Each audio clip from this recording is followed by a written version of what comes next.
Hello friend, स्वागत है आपका अपना यूट्यूब चैनल कॉम्पिटिटिव गाइडर में। कॉम्पिटिटिव गाइडर चैनल के माध्यम से हम लोग हिंदी भाषा एवं साहित्य का वस्तुनिष्ठ इतिहास देख रहे हैं, जो सरस्वती पांडे जी के द्वारा लिखा गया पुस्तक है, जिसमें धीमे धीमे आगे बढ़ते हुए आज हम लोग काव्य शास्त्र के पार्ट 3 वीडियो पर पहुंच चुके हैं। अभी से पहले पार्ट 2 वीडियो काव्य शास्त्र का अपलोड किया जा चुका है। अगर आप लोगों ने नहीं देखा है तो चैनल के प्ले लिस्ट पर जाएँ और वहाँ से वीडियो को देखें।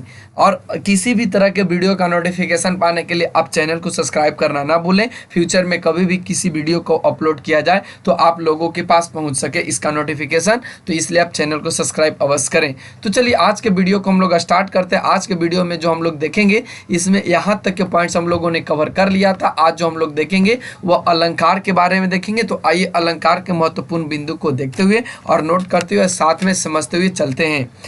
देखिए, यहाँ से कहा गया है कि अलंकार की व्युत्पत्ति अलम जोड़ क्रिया जोड़ घैया से हुआ है, जिसका अर्थ है आभूषण भूषित करने वाले उपादान को अलंकार कहते हैं। आप इसको नोट कर लेंगे कि भूषित करने वाले जो उपादान हैं उनको क्या कहते हैं? अलंकार कहते हैं। आचार्य वामन के अनुसार जो अलंकृत करे वह अलंकार है।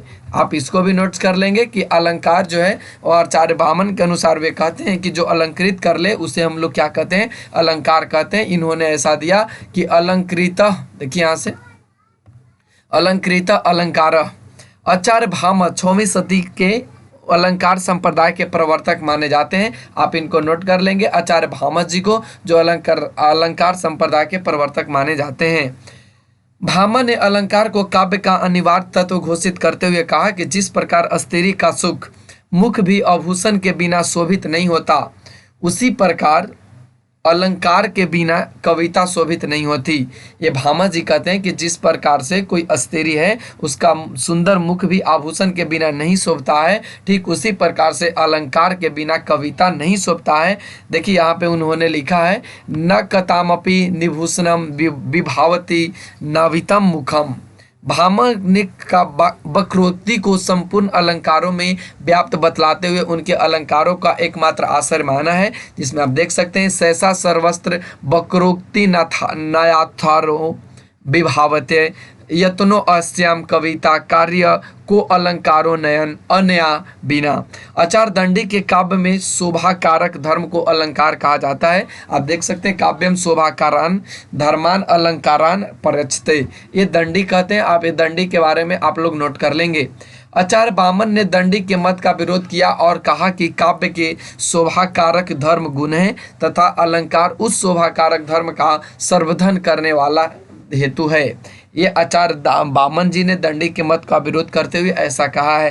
काव्यम शोभाया कर्तारो धर्म गुण तदति सहित अलंकारा, ये इन्होंने ऐसा कहा है। किसने? तो वामन जी ने। इसके पश्चात आचार्य आनंद वर्धन, मम्मट, विश्वनाथ आदि ने अलंकार का महत्व और कम कर दिया। वस्तुतः अलंकार काव्य में ब्रह्मा शोभाकारक धर्म है। जिस प्रकार हरादि अलंकार रमणी के नैसर्गिक सौंदर्य की शोभा वृद्धि के उपकारक होते हैं, उसी प्रकार उपमादि अलंकार काव्य की रसात्मकता के उत्कर्ष हैं। आचार्य जयदेव ने कहा कि अलंकार के बिना कविता उसी प्रकार है जैसे उष्णता के बिना अग्नि। ये आपको नोट करने हैं। ये आपको आचार्य जो जयदेव हैं इनके बारे में जो इन्होंने कहा अलंकार के बारे में, इनको आपको नोट करने हैं। देखिए यहाँ से कहा गया, असो न मन्यते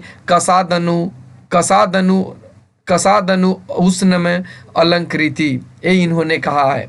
निष्कर्ता आचार्य रामचंद्र शुक्ल का परिभाषा दृष्टव्य है। भावों का उत्कर्ष दिखाने और वस्तुओं के गुण और क्रिया का अधिक तीव्र अनुभव कराने में कभी कभी सहायक होने वाली युक्ति अलंकार है।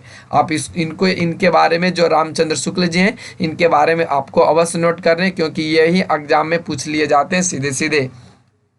आइए हम लोग देखते हैं अलंकार के भेद। तो अलंकार यहाँ पे आपको 3 तरह के दिखाई दे रहे हैं, एक शब्दा अलंकार, एक अर्थालंकार और एक उभया अलंकार। तो आइए सबसे पहले शब्दा अलंकार को देखते हैं। तो जहाँ अलंकार रमणीयता शब्द का प्रयोग पर आश्रित हो उसमें शब्दा अलंकार कहते हैं। जहाँ अलंकार का सौंदर्य अर्थ में निहित हो उसे हम लोग अलंकार कहते हैं। और जहाँ शब्द और अर्थ दोनों ही कोटि के चमत्कार रहते हैं उन्हें उभया अलंकार कहते हैं। तो ये सभी पॉइंट्स आपको नोट करने हैं। चलिए आगे के पॉइंट्स हम लोग देखते हैं। शब्द अलंकार, शब्दालंकार में सबसे फर्स्ट आपको दिखाया जाएगा अनुप्रास। तो आइए देख लेते हैं। जहां वर्णों या व्यंजनों की साम्यता के आधार पर एक से अधिक बार आवृत्ति हो वह अनुप्रास होता है। यथा मुद्रित महीपति मंदिर आए सेवक सचिव सुमंत बुलाए, ये इन्होंने दिया। चारू चंद्र की चंचल किरणें खेल रही है जलथल में। अनुप्रास के 5 भेद हैं, आपको ये पांचों को रट जाना है, याद रखना है। पांचों में आप देख सकते हैं, एक है छेकानुप्रास, एक है वृत्त्यानुप्रास, एक है श्रुत्यानुप्रास, थर्ड यहाँ से आप देख सकते हैं अन्यतानुप्रास, और 5 जो यहाँ से देखने को मिलेगा वह लटानुप्रास है। छेकानुप्रास जहाँ अनेक व्यंजनों की स्वरूप और क्रम से एक बार आवृत्ति हो वहाँ छेकानुप्रास अलंकार होता है। आप ध्यान रखेंगे, जहाँ अनेक व्यंजनों का जो स्वरूप कम से कम एक बार आवृत हो उसको हम लोग कौन सा अनुप्रास अलंकार कहते हैं, तो छेकानुप्रास अलंकार होता है उसमें। जैसे आप देख सकते हैं, रिझी रिझी रहसी रहस, हंसी हंसी उठे, सांसें भरी आंसू भरी कहत दई दे, ये इसमें आपको छेकानुप्रास देखने को मिला।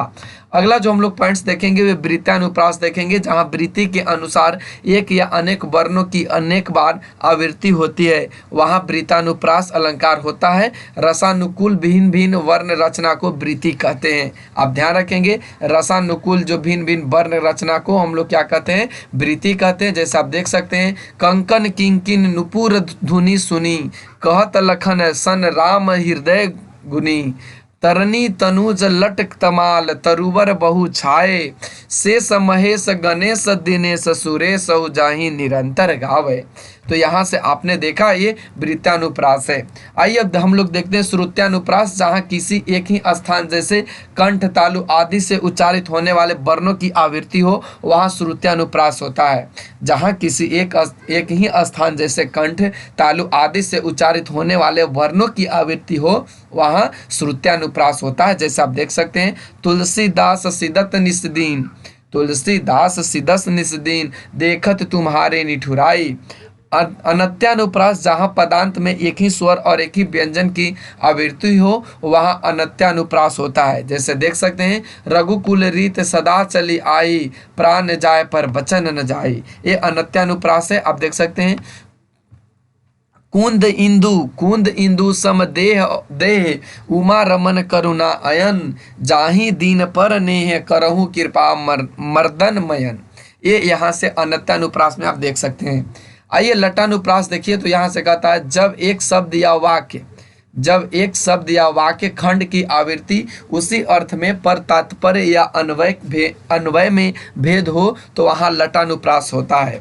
जब एक शब्द या वाक्य खंड की आवृत्ति उसी अर्थ में पर तात्पर्य एवं अन्वय में भेद हो तो वहाँ लटानुप्रास होता है। जैसे आप देख सकते हैं, पिया निकट जाके नहीं घाम चांदनी ताही, पिया निकट जाके नहीं घाम चांदनी ताही, राम हृदय जाके नहीं विपति सुमंगल ताही, राम हृदय जाके नहीं विपति सुमंगल ताही।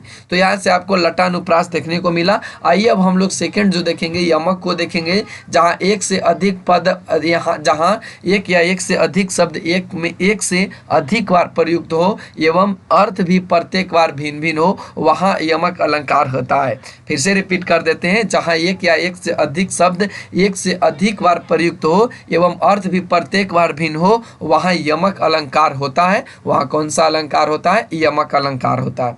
जैसे आप देख सकते हैं, कनक कनक ते 100 गुनी, कनक कनक कनक ते 100 गुनी, मादकता अधिकाए वा खाए बोराए, जग जाए पाए बोराए। देखिए यहाँ से कहता है कि कनक कनक ते 100 गुनी, मादकता अधिकाए वा खाए बैराए, जाग बोराए, जग जग या पाए बोराए। वर जितने सर मैन के ऐसे देखन मैना, हरिणी के नैनान ते हरिणी के यह नैना। तो आप देख सकते हैं, केकी रव की नुपुर ध्वनि, जगती जगती की मुख प्यासा। तो यहाँ से आपको जो देखने को मिला, एक ही शब्द बार बार और एक बार से अधिक प्रयुक्त होता है, तो यहाँ से यह कौन सा अलंकार कहलाया जाएगा, तो यमक अलंकार कहलाया जाएगा।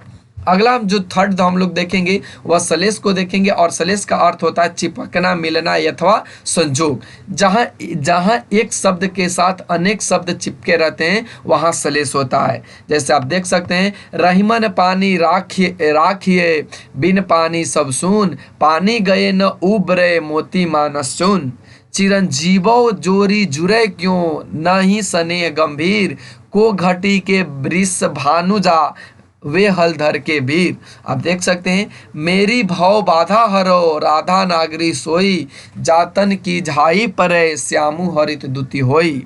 सलेस के दो भेद होते हैं, एक अभंग सलेस और दूसरा संभंग सलेस। तो अभंग सलेस में क्या होता है कि सलेस के बाद सलेस में शब्द के दो टुकड़े किए बिना ही जहां एक से अधिक अर्थ निकल जाए वहां अभंग सलेस होता है। जैसे आप देख सकते हैं, चरण धरत शंका करत, चितवन चारिहु ओर, सुबरन को ढूंढत फिरत, कवि ब्याभी चारी चोर। तो यहाँ से आपने देखा, ये जो आपको देखने को मिला ये अभंग सलेस है। सभंग सलेस की बात करें, जहां पर शब्द को भंग करने का दूसरा अर्थ निकले वहां सभंग सलेस होता है। जैसे नाही नाही कहे थोरो, मांगे सब देन कहे, मंगन मंगन को देखी पट देत बार बार है।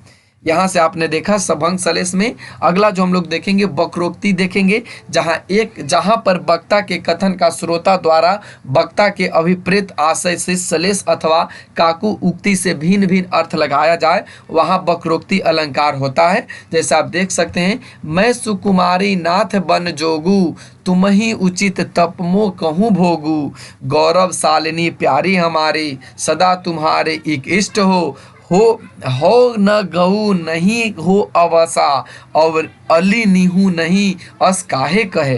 तो यहाँ से आपने देखा। अब आइए हम लोग अर्था अलंकार देखते हैं। तो अर्था अलंकार में हम लोग बात करेंगे उपमा की। सबसे पहले उपमा का शाब्दिक अर्थ जो होता है वह सादृश्य होता है, समानता या तुलना।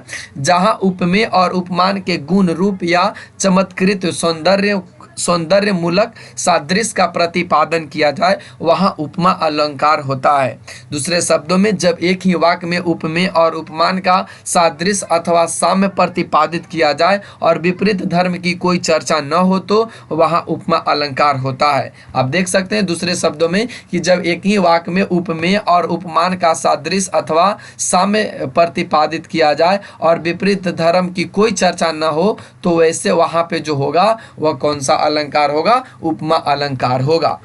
सुनी सूर सरी समपावन बानी, सुनी सूर सरी समपावन बानी, पीपर पात सरिसमन डोला। यहाँ से आपने देखा, यहाँ से जो आपको अलंकार मिला ये उपमा अलंकार मिला। उपमा के 4 अंग होते हैं, तो आइए चारों अंग की बात कर लें। तो यहाँ से उपमान, जिसमें उपमा दी जाए, जिसमें उपमा दी जाए अथवा उपमेय की जिस पदार्थ से उपमा दी जाती है उसे उपमान कहते हैं। हिंदी में इसे अप्रस्तुत, अवर्णनीय, अप्रकृत, अप्रासंगिक आदि कहते हैं। इसे आप ध्यान रखेंगे, हिंदी में अप्रस्तुत, अवर्णनीय, अप्रकृत और अप्रासंगिक आदि कहते हैं। उपमेय, जिसकी उपमा दी जाए अथवा जिसकी किसी वस्तु से तुलना या समता की जाती है उसे उपमेय कहते हैं। ध्यान रखेंगे, जिसकी उपमा दी जाए अथवा जिसकी किसी वस्तु से तुलना या समता की जाती है उसे उपमेय कहते हैं। हिंदी में इसे प्रस्तुत, वर्णनीय, वर्ण्य, प्रासंगिक आदि कहते हैं इसे। अगला जो देखेंगे वह वाचक को देखेंगे। उपमान और उपमेय में सादृश्य की स्थापना करने वाले शब्द तुल्य, समान, सदृश, तुल्य, सम, सरिस, इव वाचक कहलाते हैं। आप समझ सकते हैं कि उपमान और उपमेय में सादृश्य की स्थापना करने वाले जो शब्द होते हैं, जिनमें आपको बता दें कि तुल्य होता है, सदृश्य, तुल्य, सम, सरिस, इन सभी को वाचक कहते हैं। धर्म, गुण अथवा विशेषता जिसके आधार पर उपमान एवं उपमेय में तुलना की जाती है उसे धर्म कहते हैं। उपमेय में आप देख सकते हैं, उपमेय में बानी जो जिसका उपमान है सुरसरी और धर्म है पावन और वाचक है सम। मन की बात करें तो ये पीपर पात है, इसे डोला धर्म है और सरिस है वाचक।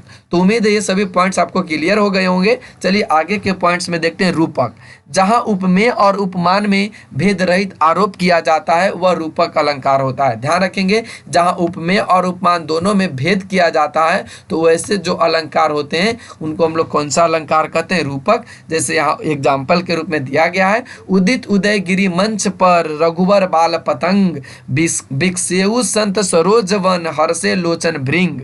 तो यहाँ से आपने देखा रूपक के 3 प्रमुख भेद होते हैं, जिसमें आप देख सकते हैं निरंग रूपक, जहाँ एक उपमेय में एक ही उपमान का आरोप हो उसे निरंग रूपक कहते हैं। इसमें निर्भय भी कहते हैं। इसे कौन सा कहते हैं? निर्भय भी कहते हैं। देखिए यहाँ से जैसे में ओ चिंता की पहली रेखा अरे विस्वन की प्याली, ज्वालामुखी स्फोट के भीषण प्रथम कंप सीमत वाली, बरधामन बाम चढ़ी बरसे मुस्कानी, सुधा घर सार घनी, सखियान के आनन इंदुन तय अखियान की बंदन वारी तनी, हरि मुख पंकज धूर्व धनुष खंजन लोचन मित, बिंब अधर कुंडल मकर बसे राहत मोचित। तो ये सभी आपको यहाँ से देखने को मिला। अगला जो हम लोग पॉइंट्स देखेंगे वे सांग रूपक को देखेंगे। जहां उपमेय में उपमान के अंगों का आरोप हो वहां सांग रूपक होता है। इसे सावयव रूपक भी कहते हैं। जैसे नारी कुमुदनी अवध सर रघुवर बिरह दिनेश, अस्त भय विकसित भई निरखी राम राकेश। तो यहाँ से आपको देखने को मिला सांग रूपक। अगला जो हम लोग देखेंगे वे पारंपरिक रूपक देखेंगे। यहाँ से कहता है कि पारंपरिक रूपक में एक रूपक के द्वारा दूसरे रूपक की पुष्टि होती है। जैसे आप देख सकते हैं राम कथा कली पनग भरनी, पुनि विवेक पावक कह अरनी। प्रतीप का अर्थ है उल्टा या विपरीत। यह अलंकार उपमा का उल्टा होता है, जहाँ प्रसिद्ध उपमान को उपमेय और उपमेय को उपमान सिद्ध करके चमत्कार पूर्वक उपमेय या उपमान की उत्कृष्टता दिखाई जाती है। जहाँ प्रतीप होता है, जैसे देख सकते हैं दूर दूर तक वृष्ट था हिम, स्तब्ध उसी के हृदय समान, उतरी नहाए जमुन जल जो शरीर सम श्याम। अगला जो हम लोग देखेंगे व्यतिरेक देखेंगे। जहाँ उपमेय में उपमान को सकारण उत्कर्ष दिखाया जाता है वहाँ व्यतिरेक होता है। जैसे यहाँ 4 आधार पर हो सकता है, देख सकते हैं आप लोग। एक आधार क्या होगा कि उपमेय के उत्कर्ष और उपमान के अपकर्ष का कारण दिखाकर, आप जान सकते हैं इसको। सेकंड में आपको बताया गया कि केवल उपमेय के अपकर्ष का कारण दिखाकर। नंबर 3 में दिखाया गया कि सिर्फ उपमान के उपकर्ष का कारण दिखाकर। और 4 में दिखाया गया कि उपमेय के उत्कर्ष और उपमान के अपकर्ष के कारण दिया बिना।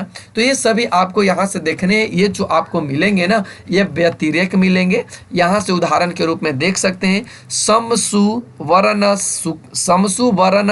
सुख माकर सुखद न थोरा, सिय संग सखी कोमल कनक कठोरा, सिय मुख शरद कमल जीमी कीमी कहीं जाए, निसी मलिन व निसी दिन यह बिगसाए। तो यहाँ से आप लोग देख सकते हैं। उत्प्रेक्षा की बात करें तो उत्प्रेक्षा में आपको देखने को मिलेगा जब उपमेय में उपमान की संभावना या कल्पना कर ली जाए तब उत्प्रेक्षा अलंकार माना जाता है। आप ध्यान रखेंगे जब उपमेय में उपमान की संभावना या कल्पना कर ली जाए तब उसे उत्प्रेक्षा अलंकार माना जाता है। जैसे आप देख सकते हैं सोहत ओढ़े पीठ पट श्याम सलोने गात, मनो नील मणि शैल पर आतप पर्यो प्रभात, वह देखो वन के अंतराल से निकले, मानो 2 तारे क्षितिज जाल से निकले, छिपे छबीली मुंह लसे नीचे आंचल चीर, मनो कला निधि झलमलय कालांदी के तीर। तो ये आपको देखने हैं, ये सभी आपको उत्प्रेक्षा अलंकार के अंतर्गत देखने को मिलेगा। अगला जो हम लोग देखेंगे ये संदेह को देखेंगे। रूप रंग आदि का सादृश्य होने के कारण उपमेय में उपमान का संशय होने में संदेह अलंकार होता है।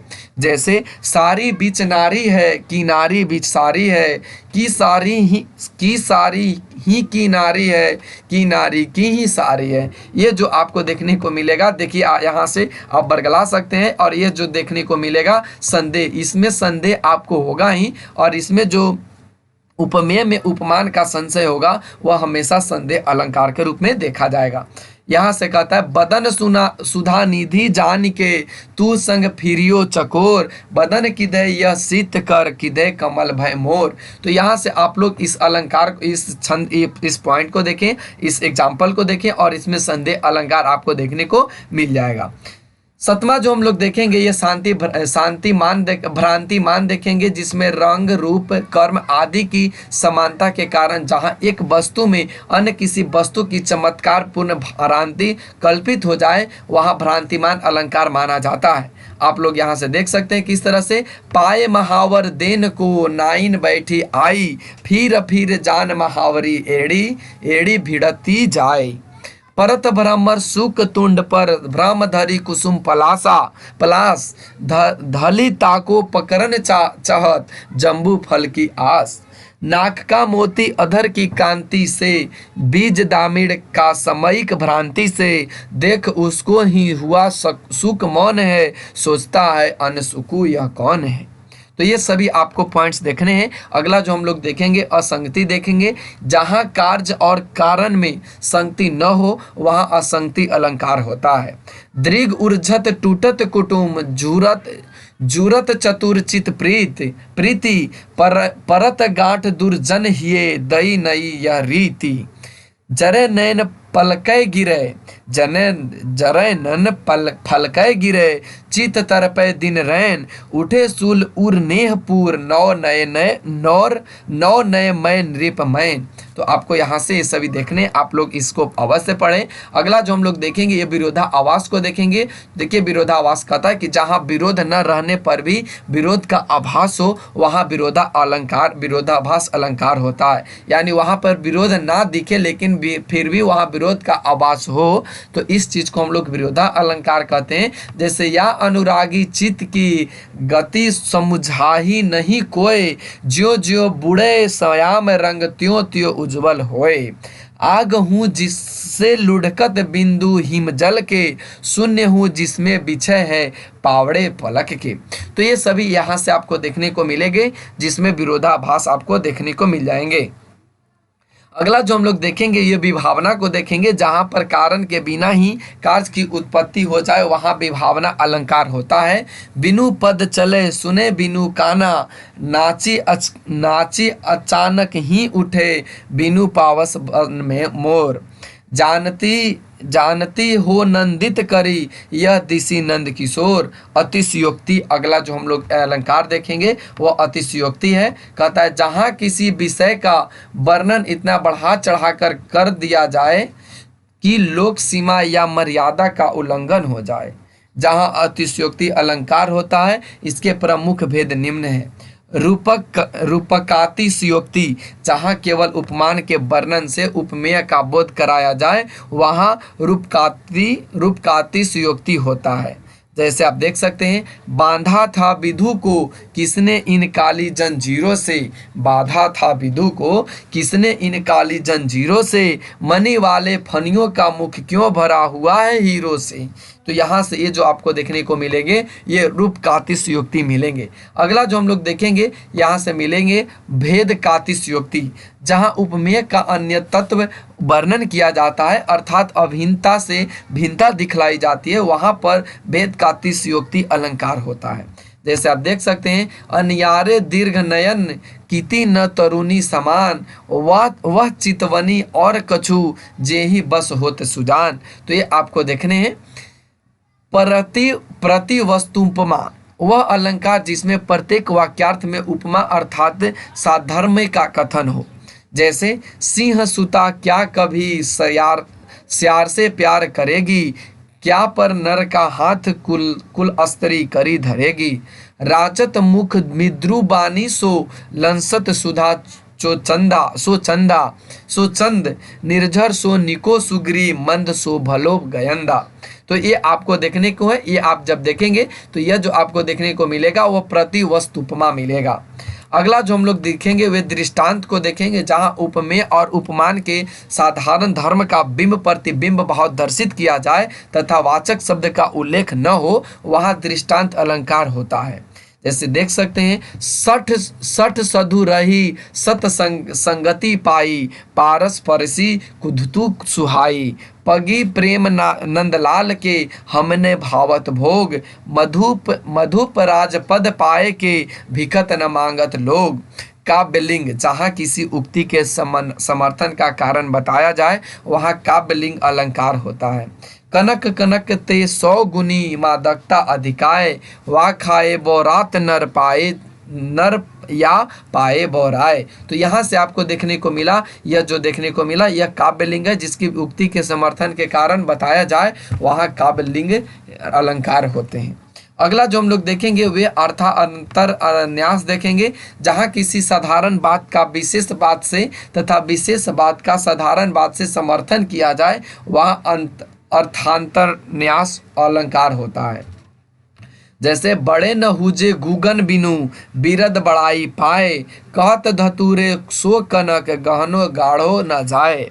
वसी कुसंग चाहत कुशल, या रहीम अफसोस, महिमा घाटी समुद्र की, रावण बड़े पड़ोस। तो ये आपको यहाँ से हर एक पॉइंट्स आपको देखने को मिल रहे हैं। तो उम्मीद है आपको बहुत आज का सीरीज इंपॉर्टेंट होने वाला है। तो आप लोग चैनल को सब्सक्राइब अवश्य कर दें। अगर आप लोग वीडियो देखते हैं ना तो वीडियो को लाइक अवश्य करें, ताकि मेरे अंदर जुनून भर सके आपको सही मार्गदर्शन देने का। अगला जो हम लोग देखेंगे उदाहरण में कहता है कि जब किसी बात की ज्यों जैसे यू आदि वाचकों शब्दों द्वारा किसी अन्य बात में समानता दिखाई जाए वहाँ उदाहरण अलंकार होते हैं। जैसे बूंद आघात सहे गिरी कैसे, बूंद आघात सहे गिरी कैसे, खलके वचन संत सह जैसे। क्षुद्र नरी भरी चली उतराई, जस थोरे हूँ धन खल बोराई। तो ये आपको देखने को मिलेंगे, ये उदाहरण अलंकार है। अगला तो हम लोग देखेंगे समासोक्ति, जहाँ पर कार्य लिंग या विशेषण की समानता के कारण प्रस्तुत के कथन में और प्रस्तुत व्यवहार का समारोप होता है, वहाँ पर समासोक्ति अलंकार होता है। जैसे आप देख सकते हैं, चंपलता सुकुमार तू, धन तू भाग्य विशाल, तेरे ढींग सुहद सुखद, सुंदर श्याम तमाल। नाही पराग नहीं मधुर मधु, नाही विकास यही काल, अली कली ही मैं बिंधियो, आगे कौन हवाल। अगला जो हम लोग देखेंगे अनुयोक्ति को देखेंगे, जहाँ किसी की बात किसी और पर ढाल कर कही जाए, जहाँ किसी की बात किसी और पर ढाल कर कही जाए वह अनुयोक्ति अलंकार होता है। जैसे आप देख सकते हैं, स्वार्थ सुकृत श्रम वृथा, देखूं विहंग बिचारा, बाज पर आए पानी पर तू पछूनी न मार। क्षमा शोभती उस भुजंग को जिसके पास गरल हो, उसको क्या जो दंतहीन विषरहित विनित सरल हो। तो ये आपको देखने जो अनुयोक्ति अलंकार है। अगला जो हम लोग देखेंगे ये निर्दर्शना अलंकार को देखेंगे। तो कहता है जहाँ उपमेय और उपमान वाक्य असंबद्ध हो किंतु सादृश्य के सापेक्ष के द्वारा उसमें सुसंबद्ध रूप से उपस्थित करके उसकी संगति दिखाई जाए वहाँ निर्दर्शन अलंकार होता है। जैसे यह प्रेम को पथ कराल कहा, तलवार की धार पे धावनो है, जो अस भागती जाने पर परिहर ही, केवल ज्ञान हेतु अस्त्रम करे। ते जड़ कामधेनु गृह त्यागी, खोजत आक फिर ही पै लागी। तो ये आपको देखने को मिलेंगे। ये जो सब ये अलंकार हैं, आपने यहाँ पे सभी अलंकार को अच्छे और डिटेल से देखा। तो आज के लिए बस इतना ही, फिर अगले वीडियो में हम लोग बात करेंगे छंद को लेकर। तो आज हम लोग यहीं तक रखेंगे, अगले वीडियो में आपसे मुलाकात होगी। आप लोग चैनल पे बने रहने के लिए चैनल को सब्सक्राइब अवश्य कर दें, वीडियो को लाइक कर दें और वीडियो को शेयर कर दें। और जो भी क्वेरी है आप यस या नो कमेंट सेक्शन में अवश्य लिखें। Thanks for watching, take care, bye bye.